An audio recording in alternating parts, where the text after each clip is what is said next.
Good afternoon प्यारे student. आज हम लोग बीएड फर्स्ट ईयर का सेकेंड सेमेस्टर क्वेश्चन नंबर 3 है, समुदाय की भूमिका का उल्लेख कीजिए अथवा विद्यालय और समुदाय की अन्योन्यता पर प्रकाश डालिए। उत्तर है, समुदाय किसी भी शैक्षिक का संस्थान में महत्वपूर्ण भूमिका निभाता है। समुदाय बालक के व्यवहार में सामाजिक संबंधों, समूह गत्यात्मकता के द्वारा संशोधन अथवा परिवर्तन लाता है। समाज अपने माध्यमों द्वारा बालक का समाजीकरण करता है तथा उसे सामाजिक बनाता है। शिक्षक, माता पिता एवं विद्यार्थी इस बात से सहमत हैं कि बालक की शिक्षा एवं विकास में समुदाय का समर्थन महत्वपूर्ण है, क्योंकि विद्यार्थियों के व्यक्तिगत उपलब्धियों तथा विद्यालय की सफलता में इसका योगदान निम्नांकित होता है। विद्यालय एवं समुदाय की अन्योन्यता। विद्यालय एवं समुदाय की आपसी निर्भरता का वर्णन निम्न प्रकार से किया जा सकता है। विद्यालय के समुदाय पर निर्भरता। विद्यालय शिक्षा को एक सफल प्रयास बनाने के लिए विद्यालय को समुदाय से निम्नलिखित की आवश्यकता रहती है। नंबर फर्स्ट है तत्कालीन सांस्कृतिक एवं सामाजिक प्रतिमान। नंबर सेकंड स्थानीय शैक्षिक एवं सामाजिक आवश्यकताएं। नंबर 3 है समुदाय की पूर्ण जनसंख्या। नंबर 4 है विशिष्ट आवश्यकताओं के बालकों की संख्या। नंबर 5 है सामुदायिक आय की वृद्धि के साधन। नंबर 6 है संभावित असमर्थी बालकों की पहचान। नंबर 7 समुदाय में कार्य कर रही स्वयंसेवी संस्थाएं। नंबर 8 है समावेशी शिक्षा हेतु शिक्षकों के प्रशिक्षण संस्थानों का प्रावधान आदि। समुदाय की विद्यालयों पर निर्भरता। समुदाय के स्कूलों से निम्नलिखित की अपेक्षा होती है। नंबर फर्स्ट है विद्यालय में पढ़ने वाले छात्रों की संख्या। नंबर 2 है बालकों की शैक्षिक प्रगति संबंधी सूचनाएं। नंबर 3 है बालक की समस्याओं के प्रमुख क्षेत्र। नंबर 4 है बालक की शिक्षा में माता पिता की भूमिका। नंबर 5 है विद्यालय के वातावरण संबंधी सूचनाएं। नंबर 6 है शिक्षा के लिए उपयुक्त वित्तीय सूचनाएं। नंबर 7 है समावेशन के लिए आवश्यक उपकरण तथा सामग्री का आयोजन। सामुदायिक संस्थाओं के सदस्यों की असमर्थी बालकों की शिक्षा में भूमिका।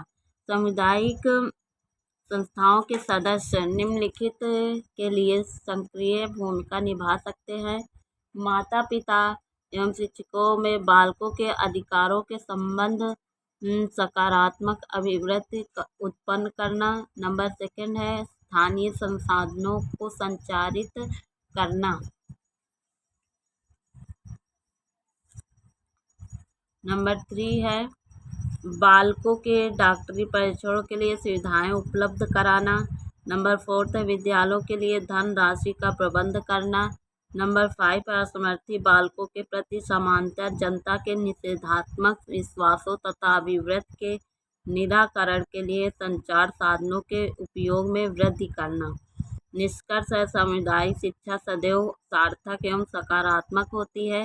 समाज बालकों की शिक्षा के लिए उपयुक्त दशाओं की व्यवस्था करता है, स्थितियाँ उत्पन्न करता है तथा इस प्रकार शिक्षक संग्रहण के द्वारा उनकी योग्यताओं का विकास करके उन्हें समाज के विकासशील नागरिकों के रूप में जीवन यापन की तैयारी में योगदान देता है।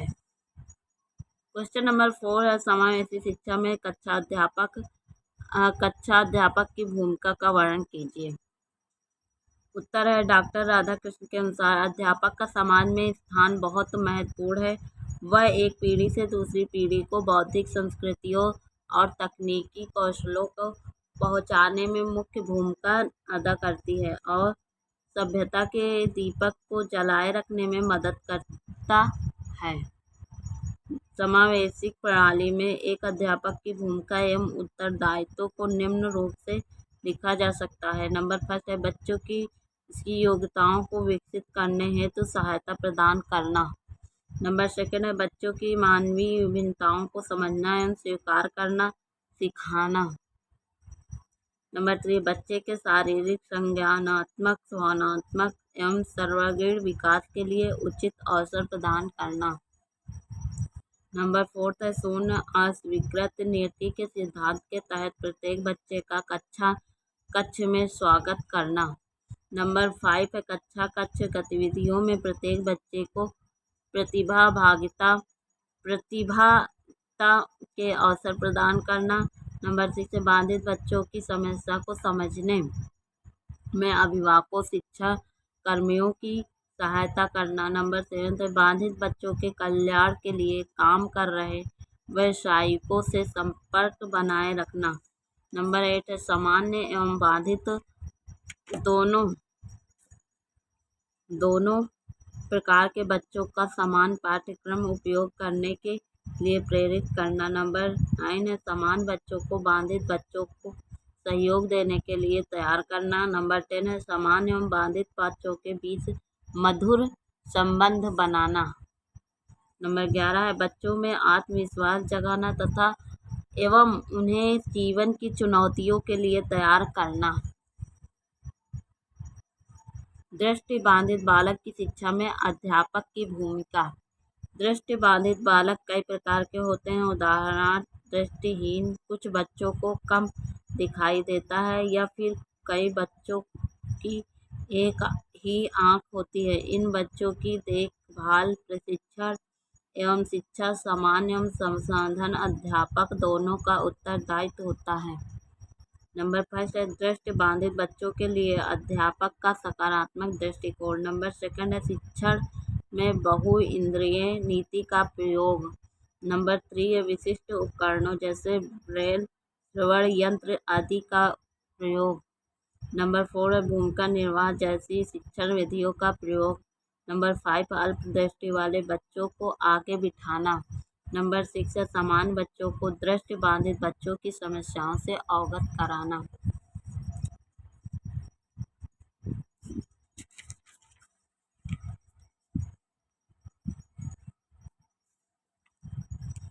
नंबर 7 है श्याम पट्ट पर लिखत समय ऊंची आवाज में बोलते हुए पढ़ाना। नंबर 8 है यह सुनिश्चित करना कि बच्चों को चिकित्सक सेवा समय पर मिले। श्रवण बाधित बच्चों की शिक्षा में अध्यापक की भूमिका। अध्यापक के इस क्षेत्र में निम्नलिखित कार्य हैं। नंबर 5 बोलते समय बच्चों की ओर देखना, छोटे वाक्यों का प्रयोग, धीमी गति से बोलना, उन्हें श्याम पट्ट अथवा लेखन सामग्री की सहायता से पढ़ाना, श्रवण उपकरणों की पूर्ण जानकारी रखना, बच्चों के शब्दकोश की जानकारी देना, उन्हें नवीन तकनीकों से अवगत कराना। नंबर 8 है संसाधन अध्यापक अभिभावकों के संपर्क में रहना। क्वेश्चन नंबर 5 है संसाधन अध्यापक की महत्वपूर्ण भूमिका का उल्लेख कीजिए। उत्तर है विद्यालय में संसाधन अध्यापक की नियुक्ति सामान्य अध्यापक के सहयोग हेतु की जाती है ताकि समावेशी परिवेश में बाधित बच्चों की आवश्यकता उनकी पूर्ति में सहायता हो सके।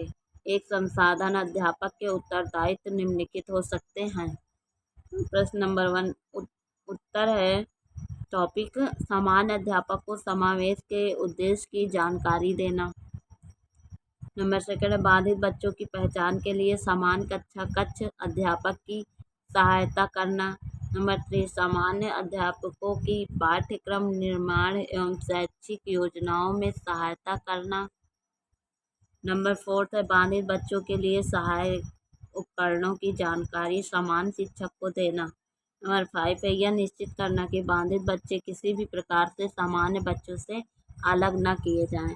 नंबर 6 है बाधित बच्चों की भलाई के लिए मनोवैज्ञानिक, चिकित्सक, समाजसेवी, विशेषज्ञ आदि में संपर्क रखना।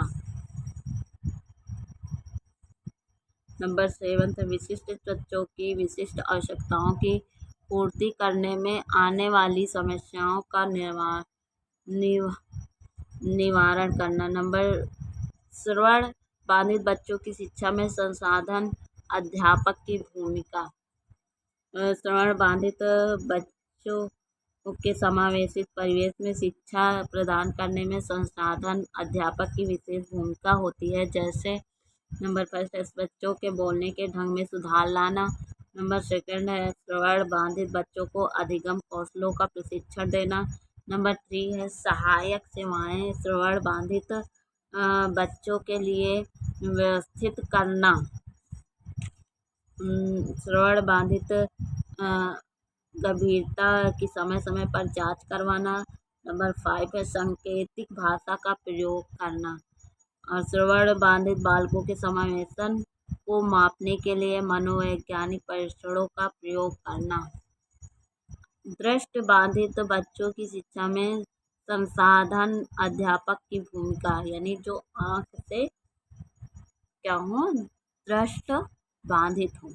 नंबर फर्स्ट स्पर्श तकनीकी से पढ़ाना। नंबर सेकंड बच्चों को व्यक्तिगत अनुदेशन देना।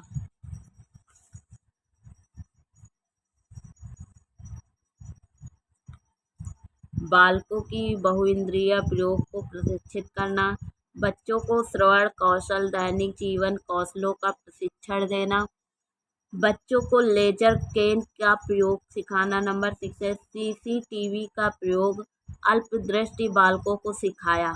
नंबर 7 बड़ी मुद्रित शिक्षा सामग्री का प्रयोग। अधिगम बाधित बच्चों की शिक्षा में संसाधन अध्यापक की भूमिका। नंबर फर्स्ट बहुइंद्रिय शिक्षण तकनीकों का प्रयोग। नंबर सेकंड है शैक्षिक खेलों में बच्चों की सहभागिता को बढ़ावा देना। नंबर 3 है बच्चों पर व्यक्तिगत रूप से ध्यान देना। नंबर 4 है स्वयं प्रश्न तकनीक का अधिगम असमर्थी बालकों के लिए विशेष रूप से पढ़ने में प्रयोग करना। नंबर 5 अध्यापक द्वारा अपने शिक्षण में संबंधित सामग्री प्रयोग लानी चाहिए जो कि छात्रों को प्रेरणा देने वाली हो तथा स्वाभाविक रूप से कठिन हो। प्रश्न नंबर 6 है समावेशी शिक्षा एवं परिवार का उल्लेख कीजिए। उत्तर है समावेशी शिक्षा प्रदान करने में परिवार की भूमिका व उत्तरदायित्व महत्वपूर्ण है। सबसे बड़ा सत्य यह यथार्थ है कि बालक की प्रारंभ की शिक्षा का उत्तरदायित्व पहले परिवार को ही निभाना होता है। ज्ञान के संचित कोष में वृद्धि होने से और पारिवारिक परिस्थितियों के बदलने से ही विद्यालय की आवश्यकता पड़ी और परिवार ने बालकों की शिक्षा का कार्य स्कूलों को सौंप दिया, परंतु विकलांग बालकों की शिक्षा की जिम्मेदारी परिवार को ही थी। परंतु आज भी प्रारंभिक शिक्षा के लिए सामान्य बालकों और विकलांग बालकों की देखभाल, भोजन, वस्त्र पहनना, व्यवहार का अनुकरण करना आदि परिवार पर ही निर्भर करता है। बालक के सामाजिक गुणों के विकास के लिए परिवार अत्यंत महत्वपूर्ण योगदान देता है। इसी आधार पर परिवार को सामाजिक गुणों का पालना कहा जाता है। रूसो ने तो माता पिता को बालक का सर्वोत्तम शिक्षक बताया है। पेस्टोलॉजी ने घर को शिक्षा का सर्वोत्तम स्थान और बालक का प्रथम स्कूल बताया है। शिक्षा शास्त्री फ्रोबेल के अनुसार माँ बालक की आदर्श शिक्षिका और परिवार द्वारा दी जाने वाली शिक्षा अत्यंत प्रभावशाली है। महात्मा गांधी जी ने भी छोटे बालकों के लिए माता पिता को सर्वश्रेष्ठ समझा है। इसी तथ्य का समर्थन करते हुए हेंडरसन तथा मैप ने कहा कि जब परिवार अपने बालकों की शिक्षा में आवेशित होते हैं तो विद्यार्थियों की उपलब्धि बढ़ती है, वे विद्यालय में अधिक टिकते हैं तथा पूर्ण रूप से स्कूल में भागीदारी रखते हैं।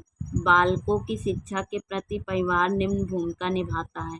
बच्चों के शारीरिक विकास में, बच्चों के बौद्धिक विकास में, बच्चों के नैतिक विकास में, बच्चों के सामाजिक विकास में, बच्चों के संवेगात्मक विकास में, बच्चों के स्वास्थ्य आदतों के निर्माण में, बच्चों के व्यावसायिक रुचि उत्पन्न करने में, अनौपचारिक शिक्षा में सहयोग के लिए, भाषा के ज्ञान एवं विकास करने में परिवार का महत्वपूर्ण योगदान है।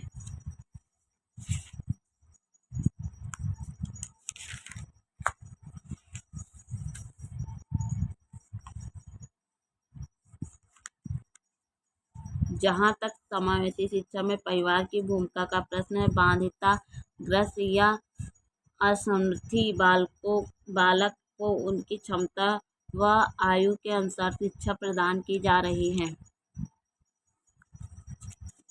उनके बच्चे विद्यालय में दी जाने वाली शिक्षा से लाभान्वित हो रहे हैं या नहीं, इन बालकों में कौशलों का विकास हो रहा है या नहीं आदि। माता पिता जानना चाहते हैं कि वास्तव में माता पिता बालकों के खुशहाल जीवन पर सफलता के संरक्षक होते हैं। विशिष्ट बालकों की शिक्षा के संदर्भ में अध्यापकों को कई समस्याओं का सामना करना पड़ता है। ऐसी अवस्था में माता पिता का सहयोग प्राप्त होना आवश्यक हो जाता है। इन बच्चों को माता पिता की ओर से सहयोग, प्रेरणा, पुनर्बल की सदैव अपेक्षा रहती है। माता पिता एवं अध्यापक को उनके कार्यों के लिए प्रोत्साहित करना चाहिए ताकि असमर्थी बालक की क्षमताओं का विकास हो सके।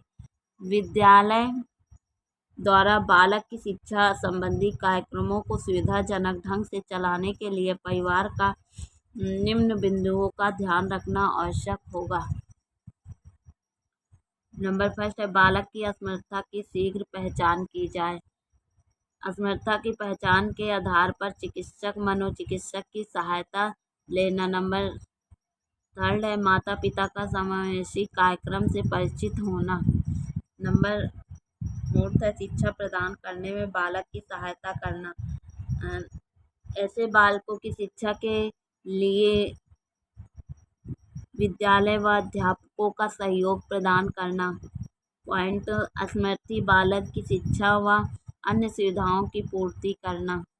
पॉइंट, ऐसे बालकों के संवेगात्मक विकास के लिए प्रोत्साहन व स्नेह युक्त वातावरण प्रदान करना। ऐसे बालकों की रुचियों का पता लगाना और उनके अनुसार व्यावसायिक निर्देशन प्रदान करना। विभिन्न प्रकार के शैक्षिक कार्यक्रम व रोजगार चयन में सहायता करना। इन बच्चों की कमियों को स्वीकार करना। ऐसे बच्चों में जीवन के प्रति सकारात्मक दृष्टिकोण उत्पन्न करना। इन बच्चों के गुण, कमियों व आवश्यकताओं का ज्ञान रखना। दैनिक दिनचर्या में माता पिता कुछ समय दें। बच्चों की क्षमता एवं योग्यता के अनुसार उनसे अपेक्षा रखना। कक्षा शिक्षक, संबल शिक्षक व मनोचिकित्सक से संपर्क बनाए रखना। पॉइंट, बालक में सकारात्मक चिंतन, अधिगम की चुनौतियों को स्वीकार करने तथा अभिवृत्ति में विकास करना। पॉइंट, बालक के शिक्षण तथा अधिगम कार्यों में कौशल प्राप्ति के लिए शिक्षकों को सहयोग देना। बालकों की शैक्षिक उपलब्धियों में रुचि रखना। पॉइंट, ऐसे बालकों की शैक्षिक उपलब्धियों के लिए प्रशंसा, पुनर्बल देना। नंबर पॉइंट है, स्व अनुशासन का विकास करना। भविष्य में बालक के विकास के लिए संसाधन जुटाने, जीवनोचित मूल्यों के विकास करने में सहयोग प्रदान करना। पॉइंट है, माता पिता को चाहिए कि उनकी तुलना दूसरों से न करें। पॉइंट है, बालकों में स्वयं प्रतिष्ठा के संप्रदाय को सृजन करने में सहायता करना। पॉइंट है, बालकों के लिए नकारात्मक टिप्पणी न करें, यानी गलत सोच के बारे में उनको न दर्शाएं कि तुम ऐसे हो ऐसे हो। पॉइंट है, व्यक्तिगत शैक्षिक योजना जैसे कार्यक्रमों में सहयोग देना। पॉइंट है, इनसे संबंधित सभा बैठकों में भाग लें।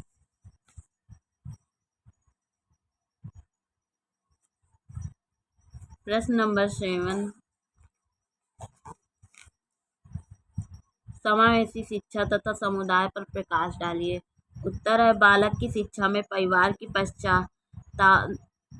समुदाय भी एक विशिष्ट योगदान देता है।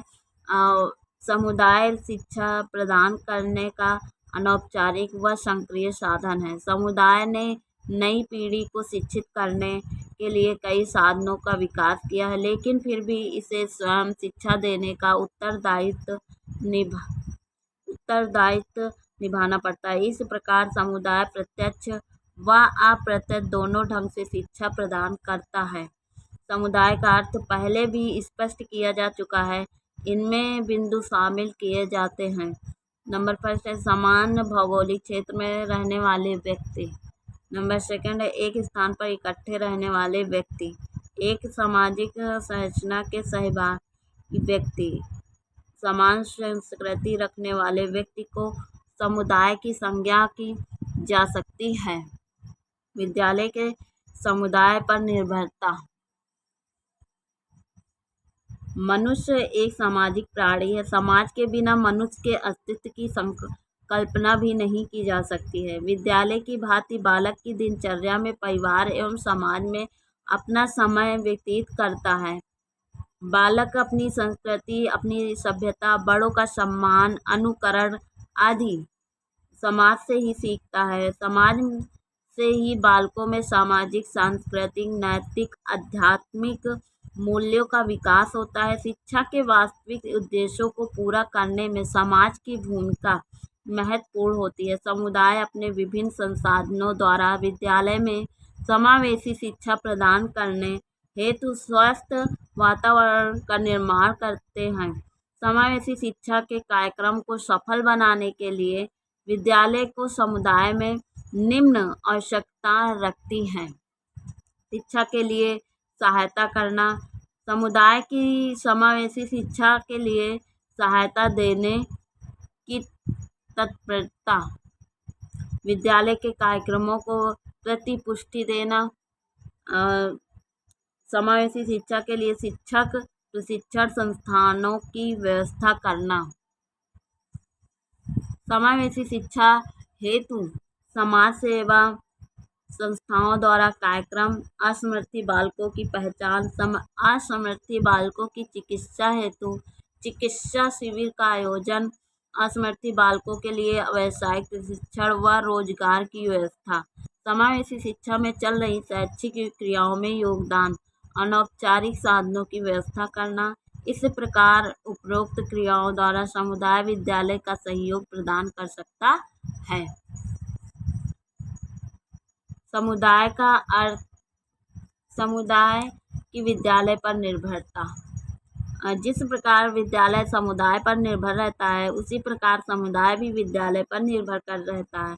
विद्यालय की स्थापना समुदाय ने अपनी आवश्यकता की पूर्ति के लिए की है, लेकिन यदि समुदाय ने विद्यालय का निर्माण किया है तो विद्यालय ने भी समुदाय के लिए कार्य किया है। दोनों में द्विपक्षीय संबंध है। ये दोनों एक दूसरे के निर्माण में सहायता देते हैं। विद्यालय में समुदाय का आदर्श जीवन प्रतिबिंबित होता है और समुदाय विद्यार्थियों के लिए प्रयोगशाला है, जहाँ पर विद्यालय में सीखे हुए ज्ञान एवं कौशलों का प्रयोग करते हैं। जॉन डीवी ने विद्यालय व समुदाय के संबंध में स्पष्ट किया कि अच्छे व बुद्धिमान माता पिता जो अपने बालकों के लिए चाहते हैं, वही समुदाय भी अपने सभी बालकों के लिए चाहता है।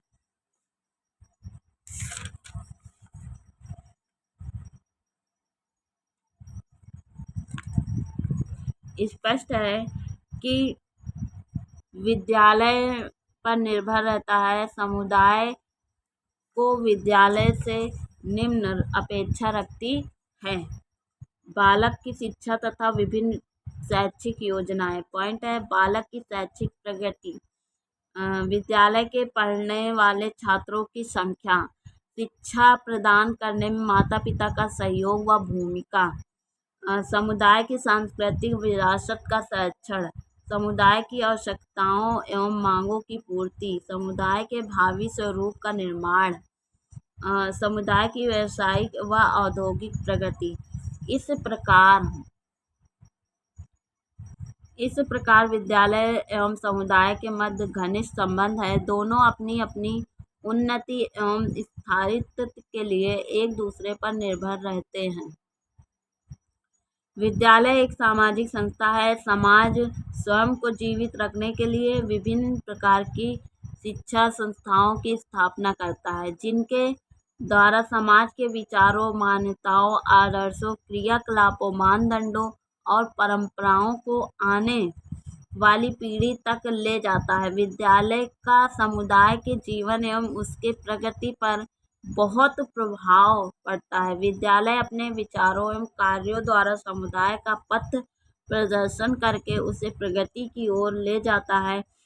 इस प्रकार दोनों ही एक दूसरे पर निर्भर रहते हैं। विद्यालय व समुदाय की निर्भरता के संबंध में माध्यमिक शिक्षा आयोग ने स्पष्ट किया कि निस्संदेह विद्यालय समुदाय नहीं, लेकिन एक बड़े समुदाय में एक छोटा समुदाय है तथा इनकी सफलता एवं स्थायित्व इसके तथा बाहर के बड़े समुदाय के स्वास्थ्य प्रभाव की प्रारंभिक अंतःक्रिया पर निर्भर करता है। यह एक दो पक्षीय प्रक्रिया है, जिसमें घर तथा समुदाय जीवन की कठिनाइयों तथा एक जीवन के वास्तविक अनुभवों को विद्यालय में लाया जाए, ताकि शिक्षा को उन पर आधारित करके उन्हें वास्तविक जीवन से जोड़ा जा सके। दूसरी ओर विद्यालय से प्राप्त ज्ञान, कौशलों, अभिवृत्तियों तथा मूल्यों का प्रयोग घर संबंधी समस्याओं को हल ढूंढने में किया जाए तथा इस प्रकार विद्यालय के स्तर में वृद्धि करने के लिए शिक्षकों, माता पिता तथा बालकों को एक संगठित पारंपरिक सहायता करने वाले समूह के रूप में जोड़ा जाए। इस प्रकार समावेशी शिक्षा प्रदान करने में समुदाय की महत्वपूर्ण भूमिका होती है। ये दोनों ही एक दूसरे पर निर्भर करते हैं तथा शिक्षा के उद्देश्यों को प्राप्त करने में सहायक होते हैं। हुमायूं कबीर ने लिखा है, विद्यालय समुदाय के जीवन का प्रतिबिंब है और उसे ऐसा होना भी चाहिए। अतः प्रारंभ में सार्वजनिक विद्यालयों को भारतीय जीवन के ढांचे में अधिक निकट लाया जाना चाहिए। क्वेश्चन नंबर 8 है, समावेशी शिक्षा में विभिन्न शिक्षण कौशलों का विवेचन कीजिए। उत्तर है, अध्यापक का विकास व्यक्तित्व, अध्यापन विधियों, अध्यापन कौशलों पर निर्भर करता है। कौशल एक विशिष्ट उद्देश्य को प्राप्त करने का साधन है। किसी भी विषय के विशिष्ट उद्देश्यों की प्राप्ति के लिए अध्यापक के लिए द्वारा विभिन्न कौशलों को अपनाता है। यह एक ऐसी प्रक्रिया है जो शिक्षण और अधिगम को रुचिकर तथा प्रभावी बनाती है। शिक्षण कौशल अध्यापक के उस व्यवहार समूह को कहते हैं जो छात्र अध्यापकों में वांछित परिवर्तन लाने में विशेष रूप से प्रभावशाली सिद्ध होता है। गेज के अनुसार शिक्षण कौशल वे विशिष्ट अनुदेशन क्रियाएं, वे प्रक्रियाएं हैं जिन्हें अध्यापक अपनी कक्षा में प्रयोग करता है। ये शिक्षण की विभिन्न अवस्थाओं में से या शिक्षण के कार्य के निरंतर प्रभाव से संबंधित होते हैं। मैकइंटायर तथा वाइट के अनुसार शिक्षण कौशल संबंधी शिक्षण व्यवहारों का समूह है जो विशिष्ट प्रकार की कक्षीय अंतःक्रिया स्थितियों को उत्पन्न करता है, जिनसे विशिष्ट उद्देश्यों की प्राप्ति में सुगमता होती है। समावेशी शिक्षा में शिक्षण को प्रभावी बनाने के लिए अध्यापक के द्वारा विषय वस्तु की गहनता के अनुसार व विद्यार्थियों की रुचि, योग्यता व क्षमता के अनुसार विभिन्न कौशलों का प्रयोग करता है, जो निम्न है। उद्दीपन परिवर्तन कौशल। उद्दीपन परिवर्तन कौशल इस सिद्धांत पर आधारित है कि उद्दीपन में परिवर्तन के ध्यान को आकर्षित करता है। यह विद्यार्थी की अधिगम में रुचि उत्पन्न करता है। प्रायः यह देखा गया है कि उद्दीपन पर ज़्यादा देर तक ध्यान स्थिर रखना कठिन होता है। अध्यापक को विशिष्ट बालकों के ध्यान को आकर्षित करने के लिए उद्दीपन कौशल में पारंगत होना आवश्यक है। विद्यार्थियों के ध्यान को आकर्षित करने के लिए अध्यापक के व्यवहार में परिवर्तन कौशल कहा जाता है। स्नेह जोशी के अनुसार विद्यार्थियों को उच्च स्तरीय ज्ञान प्राप्त करने और उसे बनाए रखने के लिए अध्यापक को कब, क्या और कैसे परिवर्तन करना है, इसके लिए कौशल की आवश्यकता होती है। ऐसे कौशल को उद्दीपन परिवर्तन कौशल कहते हैं।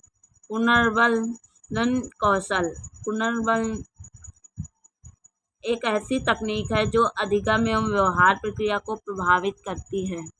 स्किनर के अनुसार यदि किसी अनुक्रिया के पश्चात पुनर्नन प्रदान किया जाए तो उसकी शक्ति बढ़ जाती है।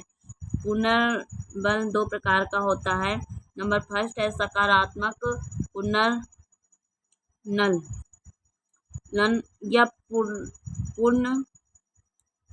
पुनर्बलन वांछनीय व्यवहार को सशक्त बनाकर कक्षा में विद्यार्थियों की सहभागिता में वृद्धि करता है। नंबर सेकंड है नकारात्मक पुनर्बलन। यह पुनर्बलन विद्यार्थियों के अवांछित व्यवहारों को निरुत्साहित कर उनमें अपेक्षित सुधार लाने में सहायता करता है। सकारात्मक पुनर्बलन का प्रयोग जितना लाभदायक होता है उसका गलत उपयोग उतना ही हानिकारक होता है। पुनर्बलन कौशल में अभिप्राय ऐसी शिक्षण तकनीक से है जिसके द्वारा एक अध्यापक को विद्यार्थियों के व्यवहार में वांछित परिवर्तन लाने हेतु पूर्णांकों के उचित चुनाव और उनके प्रभावपूर्ण उपयोग में पूरी सहायता मिलती है। व्याख्या कौशल। इस कौशल के द्वारा विषय वस्तु को सरल, स्पष्ट तथा सुगम बनाया जाता है। इसका प्रयोग अध्यापक के द्वारा विभिन्न सरल कथनों, दृश्य श्रव्य सामग्री तथा उदाहरणों की सहायता से विषय वस्तु की व्याख्या के लिए किया जाता है। किसी व्यक्ति को किसी विचार, अवधारणा, नियम अथवा क्रिया का बोध कराना व्याख्या कौशल कहलाता है। यदि शाब्दिक कौशल है और इसके मुख्य रूप से दो तथ्य हैं: विद्यार्थियों की आयु, परिपक्वता एवं पूर्ण ज्ञान के अनुकूल तथा अवधारणा, नियम आदि के अनुकूल उचित कथनों का चयन करना। नंबर सेकंड है अवधारणा, विचार अथवा घटना को समझाने के लिए चुने हुए कथनों में अंतर्संबंध स्थापित करना और उनका प्रयोग करना।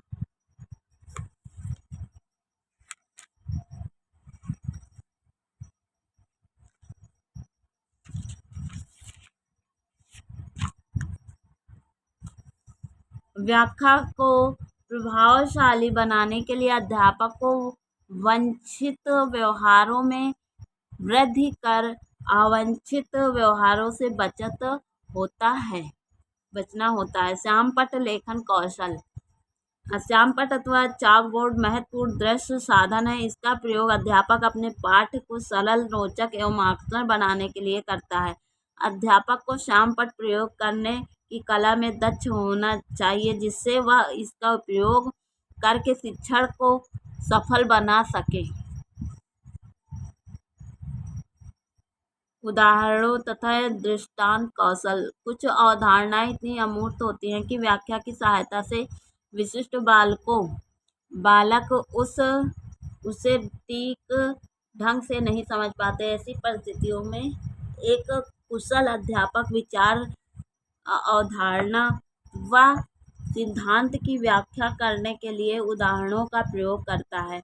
उदाहरण सहित दृष्टांत कौशल एक ऐसी कला है जिसके द्वारा अध्यापक अनुकूल उदाहरणों का न्याय संगत चयन करता है और विद्यार्थियों को सम्मुख उन्हें उचित रूप से प्रस्तुत करता है ताकि वे संबंधित विचार और धारणा सिद्धांत आदि को अच्छी तरह समझ सके और उनका उचित प्रयोग कर सकें। उदाहरण द्वारा दृष्टांत कौशल में मुख्यतः दो प्रक्रियाएं निहित होती हैं। नंबर फर्स्ट है विद्यार्थियों के सम्मुख किसी विचार अथवा सिद्धांत को स्पष्ट करना। नंबर सेकंड है इस बात की पुष्टि करना कि विद्यार्थियों ने उस विचार को अच्छी प्रकार समझ लिया है या नहीं। विवरण कौशल। विशिष्ट बालकों को कविता, कहानियों आदि का विवरण देकर शिक्षण को रुचिपूर्ण बनाता है। विवरण का अर्थ है कहानियाँ सुनाना या घटनाओं का वर्णन करना। पेंटन के अनुसार विवरण अपने आप में एक कला है जिसका लक्ष्य वाणी के माध्यम से विद्यार्थियों के सम्मुख स्पष्ट, रोचक एवं विधिवत क्रम से घटनाओं को इस प्रकार प्रस्तुत करना कि वे अपनी कल्पनाओं में उनका पुनर्निर्माण कर सकें, वे स्वयं उनके दर्शक हो या उनमें भाग ले रहे हों। विवरण कौशल वह कला है जिसके द्वारा अध्यापक अंतर संबंधित कथनों की सहायता से कोई तथ्य, नियम, सिद्धांत का बोधगम्य कराता है। यह एक शैक्षिक कौशल है जिसमें दो प्रमुख तत्व हैं। नंबर 5 है विद्यार्थियों की आयु, परिपक्वता एवं पूर्ण ज्ञान के अनुकूल तथा अवधारणा, नियम, घटना के अनुकूल उचित कथनों का चयन करना। नंबर 2 अवधारणा, विचार अथवा घटना आदि के बोध के लिए चुने हुए कथनों में अंतर संबंध स्थापित करना व उनका प्रयोग करना। विवरण कौशल में 3 प्रकार के कथन प्रयुक्त होते हैं। नंबर फर्स्ट है वर्णनात्मक कौशल, नंबर सेकंड है अर्थात्मक कथन और नंबर थर्ड है तर्कात्मक कथन। अब कथात्मक कौशल क्या है? छोटी कक्षाओं में शिक्षण के लिए कथात्मक कौशल का प्रयोग बहुत उपयोगी एवं प्रभावशाली है। प्राथमिक कक्षाओं में बच्चों को प्राचीन समय के महान पुरुषों तथा स्त्रियों की, प्रसिद्ध शासकों, सुधारकों, साधुओं, वैज्ञानिकों तथा व्यापार की कहानियाँ सुनाई जा सकती हैं।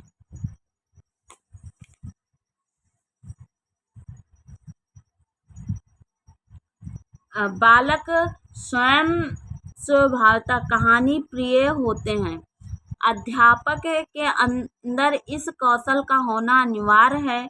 इस कौशल के प्रयोग के लिए अध्यापक की कल्पना शक्ति उत्तम हो, अतीत का उचित तथा पूर्ण ज्ञान हो और अवसर के अनुसार कहानियों के प्रयोग के लिए उपयुक्त संग्रह हो। कथात्मक कौशल ऐसी कला है जिसके द्वारा अध्यापक उचित कहानी का चयन करता है और उसे विद्यार्थियों के सामने उचित रूप से प्रस्तुत करता है ताकि संबंधित विचार, अवधारणा आदि को अच्छी तरह समझ सके और उनके आदर्शों का अनुसरण करने की प्रेरणा प्राप्त कर सके। अभिनव कौशल विशिष्ट बालकों के शिक्षण में अभिनयीकरण अथवा नाटकीकरण का शिक्षण में बहुत अधिक महत्व। सही और उचित समय पर किया गया अभिनव शिक्षण को अधिक रोचक एवं सरल एवं प्रभावपूर्ण बनाने में सहायता करती है। यह सहायता करता है।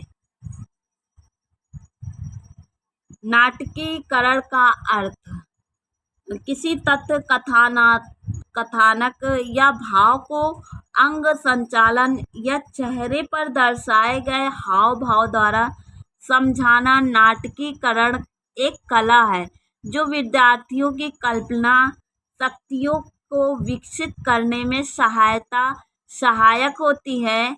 इसके द्वारा बच्चों में सामाजिक गुणों का भी विकास होता है। अभिनव कौशल का प्रयोग आज यदि शिक्षक अच्छे ढंग से करता है तो इसके केवल बालक की प्राकृतिक शक्तियों का विकास ही नहीं होता, बल्कि बालक की संपूर्ण सर्वांगीण विकास किया जा सकता है। सर्वांगीण विकास से सृजनात्मक शक्तियों का विकास भी होता है। अभिनव कौशल के लिए द्वारा शिक्षक विषय वस्तु को रुचिकर बनाकर आसानी से समझा जा सकता है।